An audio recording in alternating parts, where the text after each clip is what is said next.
Good day, Studybuds! I hope you're having the greatest time today. Your Studybud Claire is back, and this time, we will be transporting to another dimension in the curious world of the English language. May I remind you again that if you find this course or set of lessons too fast, you could always pause the video or even rewind it to learn the lessons better. We also have a set of words that are supplemental to each topic that we are going to discuss, so those techniques would work well for your learning. Strap on your seatbelt, Studybud, because we are now going on an adventure.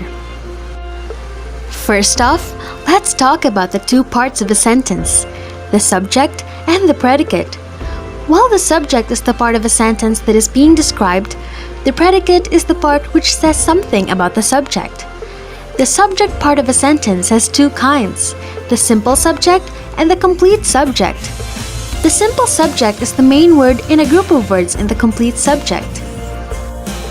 But what about compound nouns? Compound nouns are nouns made up of two or more words, which is then considered as one word.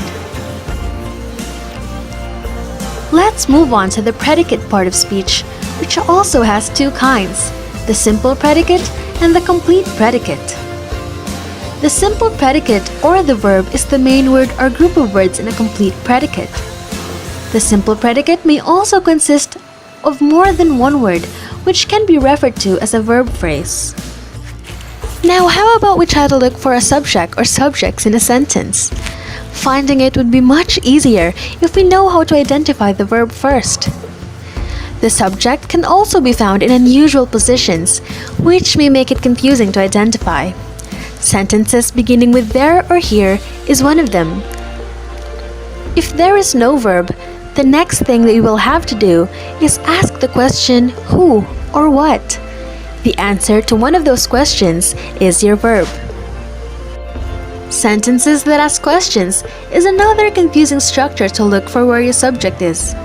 Questions usually begin with helping verbs or question words like who, what, when, where, and how.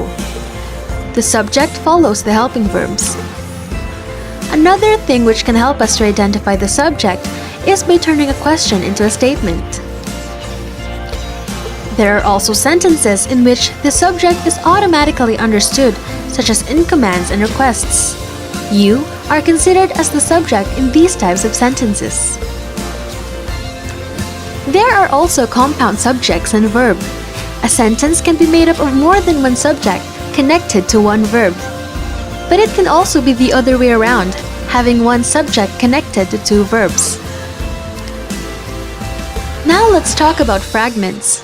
Fragments refer to a set of words, but not a sentence since it doesn't express a complete thought. Then we have complements. A complement is a word or a set of words that completes the meaning of the subject and the verb. Remember that complements may be a noun, pronoun, or adjective, but not an adverb. A prepositional phrase is also not a complement. Complements also have different types, namely the subject complement and the direct and indirect complement. Subject complements are nouns or pronouns or adjectives that follow a linking verb which explains the subject. If a subject complement is a noun or pronoun, it is referred to as a predicate noun. Always remember that the subject follows a linking verb. Direct object is a word or set of words that receives an action expressed by a verb. It answers the questions who or whom after a transitive verb. Indirect object, on the other hand, is a noun or pronoun that precedes the direct object. It identifies to whom or for whom the action of the verb is done. Now, you've already learned that a group of words used as a verb is a verb phrase, right? Other groups of words sometimes serve together to perform the function of a single part of speech. A phrase is a cluster of related words that is used as a single part of speech and does not contain a verb and a subject.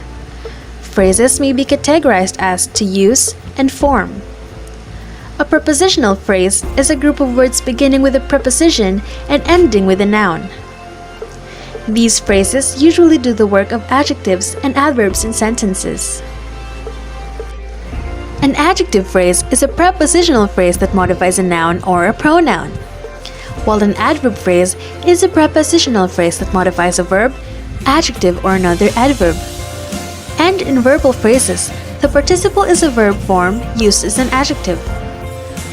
The participle may be a present participle if it consists of the simple form of the verb plus ing, and a past participle if it consists of the simple form of verb plus d or ed for regular verbs. A few are irregularly formed. The participial phrase consists of a participle and its related words, such as modifiers and complements, all of which act as an adjective. The gerund is a verb form ending in ing that is used as a noun. The gerundial phrase consists of a gerund together with its complements and modifiers. The infinitive is a verb form usually preceded by to and is used as adjective, noun, or adverb. The infinitive phrase consists of an infinitive together with its complements and modifiers. Now let's proceed to clauses. You may be wondering what this part of sentence is. Well, let's learn it together, Studybuds. A clause is a group of words that contains a subject and a verb. All clauses have a subject and a verb, but not all of them express a complete thought. Those that express complete thoughts are called independent clauses, and they can be written as separate sentences. Clauses that do not make complete sense by themselves are called subordinate clauses. These type of clauses function as noun, adjective, or adverb, just as phrases do. An independent clause, also known as the main clause, expresses a complete thought and can stand alone. Independent clauses may be joined by the conjunctions but, or, nor, for, or yet. On the contrary, dependent or subordinate clauses do not express a complete thought and cannot stand by itself. The subordinate clause needs an independent clause to complete its meaning. Words like if, when, although, since, and because introduce the clause. Now, Studybud, let's go down to the uses of subordinate clauses. An adjective clause is a subordinate clause used as an adjective to modify a noun or a pronoun. An adjective clause is usually introduced by the relative pronouns who, whom, where, which, or what. An adverb clause is a subordinate clause that modifies a verb, an adjective, or an adverb.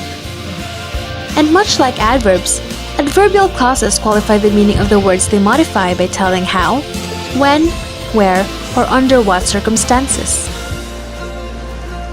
Now let's have a look at these subordinating conjunctions, Studybud, so that later you can practice using some of them in a sentence, like a pro too.